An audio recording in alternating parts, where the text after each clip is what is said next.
जैसे ही कपड़ा हटाता है तो उसकी शक्ल काफी अजीब थी। कहता है कि अगर तुम्हारी इंसानों को कोई बचा सकता है तो वो सिर्फ मैं ही हूँ, तो इसीलिए मेरी बात सुन लो।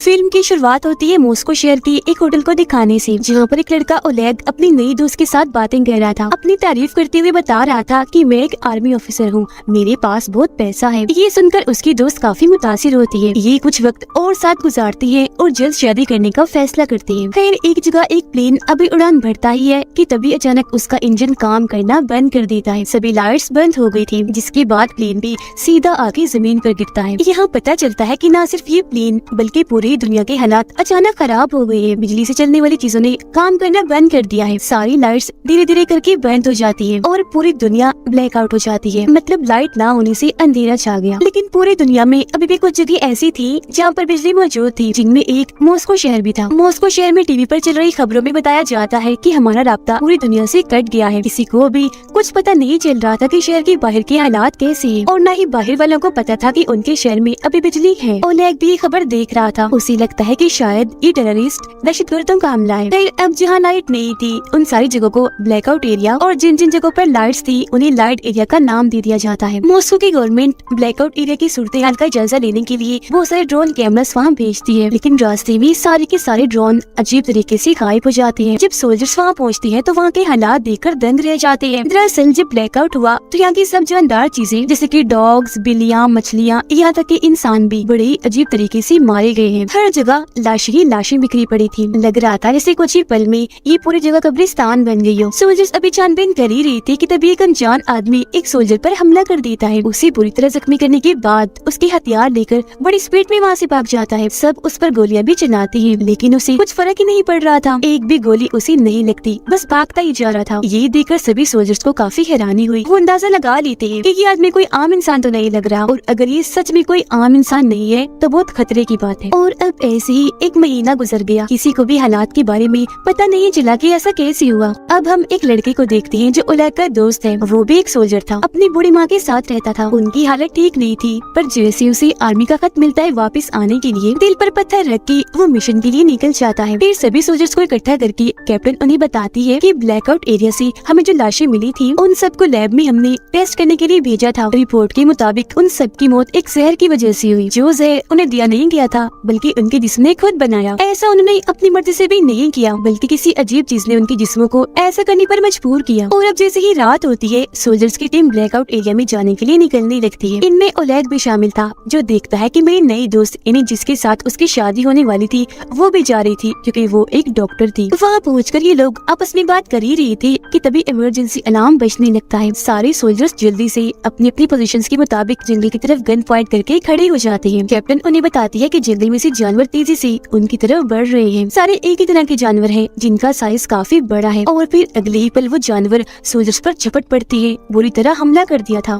सोल्जर्स भी अपने बचाव में अंधाधुंध गोलियां चलाने लगते हैं। अगली सुबह बहुत बुरे हालात दिखाए जाते हैं, क्योंकि बहुत सारे सोल्जर्स मारे गए थे। वो लोग देखते हैं कि हमला करने वाले जानवर जंगली भालू थे, पर उन लोगों को ये समझ नहीं आ रही थी कि भालुओं ने झुंड बनाकर हमला क्यों किया, क्योंकि वो कभी भी ऐसे नहीं करते। ओलेग भी हमले में जख्मी हो गया था। उसकी दोस्त क्योंकि डॉक्टर थी उसका इलाज कर रही होती है। अब शहर के एक हॉस्पिटल में एक लड़का दाखिल था। वो बेड पर लेटा था। उसकी तबीयत अचानक खराब होने लगी। दरअसल जब से ब्लैकआउट हुआ उसके साथ तभी से अजीबोगरीब हो रहा था। उसे बहुत सी अनजान लोगों की आवाजें सुनाई देती थी। एक आदमी जिसके बाल नहीं थे हमेशा उसे तंग किया करता था। असल में ब्लैकआउट के होते ही इस लड़के के पास सुपर पावर्स आ गई थी। उसके पास अलग ही तरह की ताकतें थी। उसकी आंखें जैसे ही खुलती है अपने सामने वो एक लड़के को पाता है। लड़का उसे बता रहा था कि मैं तुम्हारा दोस्त हूँ, जरूरी जानकारी तुम्हें देने आया हूँ। दरअसल ये जो हालात पूरी दुनिया में हुए हैं वो अजीब तरह की लहरों के हमले की वजह से हुए हैं। ये 3 तरह की लहरें हैं। पहली लहर में सभी बिजली से चलने वाली चीजें खराब हुई, दूसरी लहर में सभी जानदार चीजों का खात्मा हुआ, और तीसरी लहर से तो सबसे ज्यादा तबाही होगी, क्योंकि इसमें ये खतरनाक लहरें यहाँ के लोगों को पपेट कठपुतलियां बनाकर इस्तेमाल करेगी, अपने कंट्रोल में करके अपने लोगों पर हमला करवाएगी। जिसका मतलब था कि ब्लैकआउट एरिया में अभी भी लोग जिंदा बचे थे। अब उस बीमार लड़के को उसकी कुछ समझ नहीं आई, उल्टा वो घबरा गया था। गार्ड को आवाज लगाता है ताकि वो इस लड़के को यहाँ से बाहर निकाले, लेकिन जब गार्ड अंदर आती है तो उन्हें वहाँ कोई भी दिखाई नहीं देता, क्योंकि वो तो अपने दिमाग में ही उससे बात कर रहा था। जिस्मानी तौर पर वो कमरे में मौजूद था ही नहीं।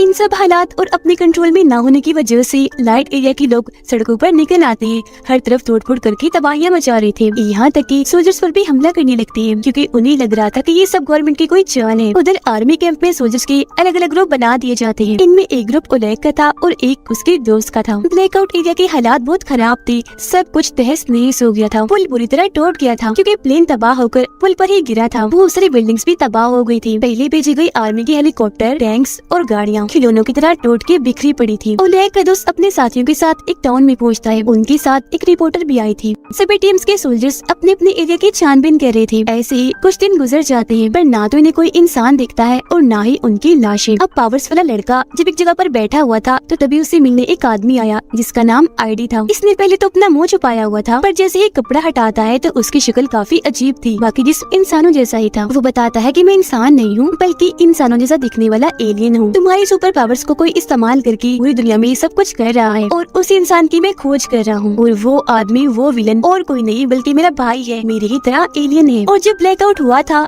तुम ब्लैकआउट एरिया और लाइट एरिया के बीच में फंसे हुए थे। यही वजह है कि आज ये ताकतें तुम्हारे पास हैं। लड़का कुछ समझ पाता इससे पहले ही कैप्टन और उनके सोल्जर्स वहाँ पर आ जाते हैं। आईडी पर गन तान देते हैं लेकिन चालाक आईडी कैप्टन के सोल्जर्स के दिमाग को अपने कंट्रोल में कर लेता है, जिससे सोल्जर्स को कैप्टन दिखने लग जाता है आईडी और आईडी दिखने लगा था कैप्टन। मतलब रूप बदल के दिखने लगे थे, जिससे होता ये है कि सारे सोल्जर्स असली वाले कैप्टन पर ही गन तान देते हैं। आईडी कैप्टन को कहता है कि अगर तुम्हारे इंसानों को कोई बचा सकता है तो वो सिर्फ मैं ही हूँ, तो इसीलिए जरा शांत होकर मेरी बात सुन लो जो मैं बताना चाहता हूँ। ये सुनकर कैप्टन उसे इंक्वायरी रूम में ले जाती है। आईडी उसे बताता है जैसे आप लोग अपनी इस प्लेनेट जमीन पर रहती हो, हम भी ऐसे ही अपने प्लेनेट पर रहते हैं। हमारी ये खूबी है, काफी साल गुजर जाने पर भी हम बूढ़े नहीं होते और न ही मरते जब तक कि कोई हमें मार न दे। जल्दी हमारे प्लेनेट का सूरज तबाह होने वाला है, इसीलिए अब हमें एक नए प्लेनेट की तलाश है। और क्योंकि तुम्हारे प्लेनेट को चुना गया इसीलिए मुझे और मेरे भाई को यहाँ भेजा गया ताकि हमारे बाकी लोगों को यहाँ लाने के लिए हम जमीन को अच्छे से तैयार कर दें। सबसे बड़ी बात, जमीन पर सभी पुरानी चीजें जैसे कि पिरामिड जैसी चीजें 2 लाख साल पहले हम एलियंस ने ही बनाई थी। और हाँ,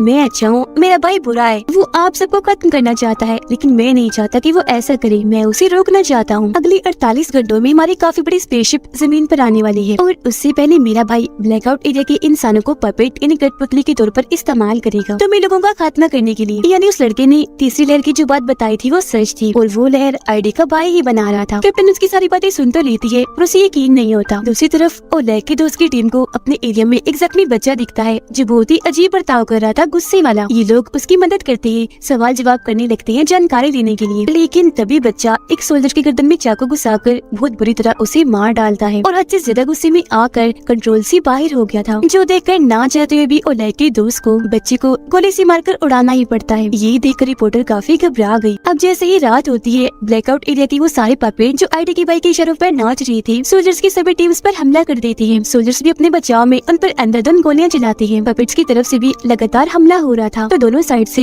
एक काफी बड़ी जंग छिड़ जाती है। ओलेग के दोस्त के बहुत सारे लोग मारे गए थे। मदद के लिए वो आर्मी कैंप की तरफ गन चलाता है। उसके अलावा सोल्जर्स के 2 और ग्रुप ने फ्लेयर गन चलाई, जो देखकर आर्मी कैंप वाले बेचारे परेशान हो जाते हैं कि अब हम किसकी मदद को जाएं। इस सारी सूरत हाल के बारे में जैसे कैप्टन को बताया जाता है उसे यकीन हो जाता है कि आईडी सच बोल रहा है क्योंकि उसकी बातें सच साबित हो रही थी। कैप्टन के पास और कोई रास्ता नहीं था तो आईडी की मदद लेने के लिए वो राजी हो जाती है।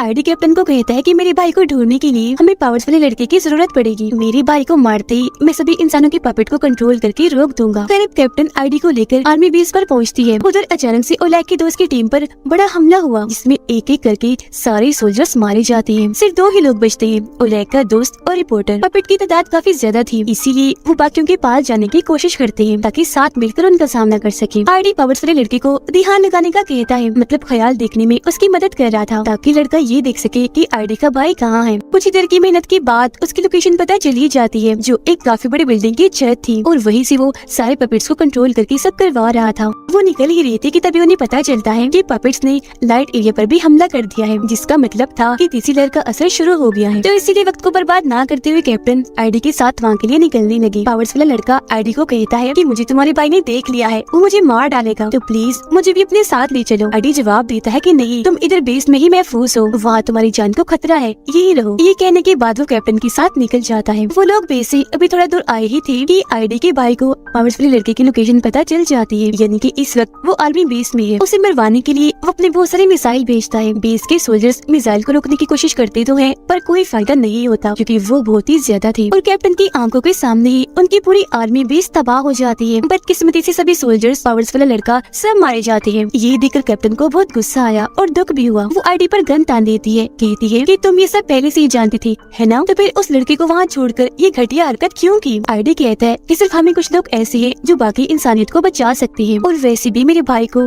पावर्स वाले लड़के की लोकेशन पता चल ही जानी थी, और अगर हम उसे साथ रखते तो अब तक हम भी मारे गए होते। इसीलिए मजबूरन मुझे ये कदम उठाना पड़ा। अगली सुबह ओलेग को अपना दोस्त और रिपोर्टर मिल जाते हैं। एक दूसरे को जिंदा पाकर दोनों बहुत खुश थे, गले मिलते हैं। बाद में कैप्टन भी अपने सोल्जर्स के साथ यहाँ उनके साथ शामिल हो गई, और अब वक्त को बर्बाद ना करते हुए ये सभी उस बिल्डिंग के लिए निकल जाते हैं जहाँ पर आईडी का भाई सब पपेट्स को कंट्रोल कर रहा था। लेकिन रास्ते में वो पपेट्स इनका रास्ता रोकने की कोशिश करते हैं। सोल्जर्स उनकी जान की परवाह ना करते हुए टैंक से उन्हें मारते हुए कुचलते हुए आगे बढ़ते जा रहे थे। वो भी इन पर हमला कर देते हैं और इनके बीच काफी बड़ी जंग छिड़ जाती है। कुछ पपेट्स तो अपने ऊपर बॉम्ब बांधकर सोल्जर्स पर गिर रहे थे ताकि अपने साथ साथ उन्हें भी उड़ा दे, पर सोल्जर्स बड़ी मुश्किल से उनसे बचते बचाते बिल्डिंग तक पहुँच जाते हैं। आईडी कुछ सोल्जर्स को लेकर बिल्डिंग की छत पर जाने लगता है, जबकि बहुत सारे सोल्जर्स नीचे ही रुक गए थे पपेट्स का मुकाबला करने के लिए। जिसके बाद आखिरकार ओलेग के दोस्त और आईडी का सामना उसके भाई से हो ही जाता है। ओलेग का दोस्त आईडी के भाई पर हमला करने के लिए आगे बढ़ता है, पर वो एक ही झटके में उठाकर उसे दूर फेंक देता है। फिर आईडी जाता है अपने भाई का सामना करने के लिए। दोनों भाइयों के बीच जबरदस्त लड़ाई शुरू हो जाती है। दोनों ही कम नहीं थे, एक दूसरे से बढ़कर ही थे, बराबर टक्कर दे रहे थे। मुक्के मारने से उनके हाथों से चिंगारियां निकल रही थी।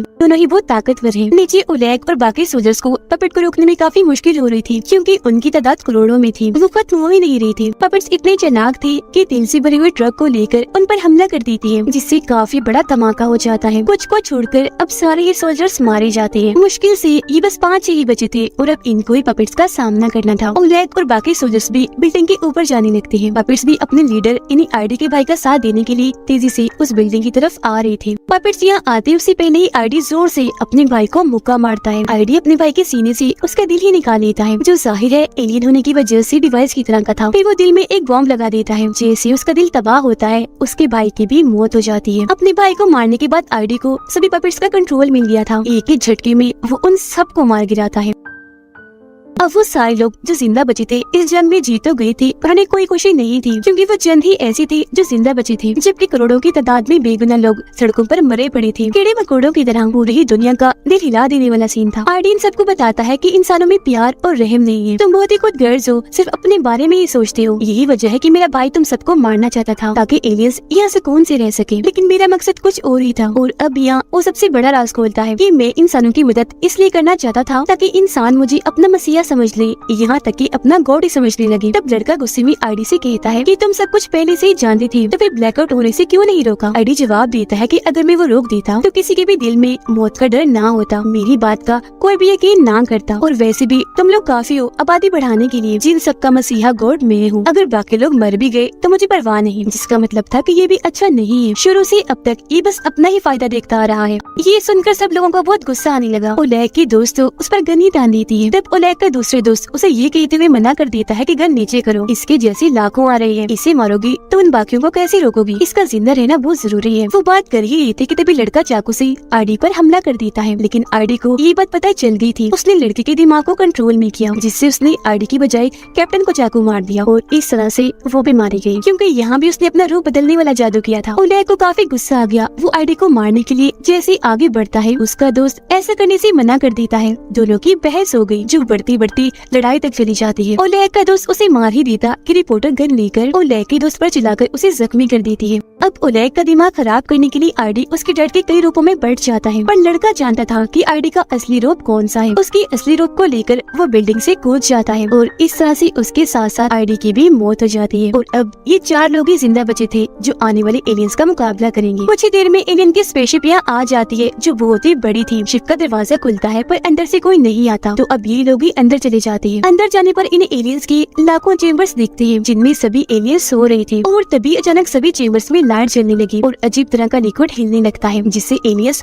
होश में आने लगते हैं। डॉक्टर बताती है कि ये लिक्विड जरूर उनका ऑक्सीजन है, इसीलिए उनके जागने से पहले ओलेग गोली से सबको मारने लगता है। लेकिन उनके पास टाइम कम था और गोलियां भी नहीं थी, इसलिए दिमाग लगाकर ऑक्सीजन के मेन पाइप को ही हथौड़े से तोड़ देती है, जिससे होता ये है कि वो सारे एलियंस जागने से पहले ही मारे जाते हैं। अब बस कुछ चेम्बर्स बचे थे जिनमें उन्हें एलियंस के मासूम बच्चे दिखते हैं। इन्हीं आईडी की बात याद आती है कि इंसान में प्यार और रहम नहीं, और क्योंकि इस तरह के इंसान वो बनना नहीं चाहते थे, इसलिए एलियंस के बच्चों का कुछ नहीं करते, छोड़ देते हैं। कुछ ही देर में एलियंस के सारे बच्चे अपने अपने चेम्बर से बाहर आ जाते हैं, जो सारे आईडी जैसे ही लग रहे थे। वो बच्चे हैं, इसलिए अब कोई खतरा नहीं था। और इसी के साथ ये फिल्म इधर ही खत्म हो जाती है।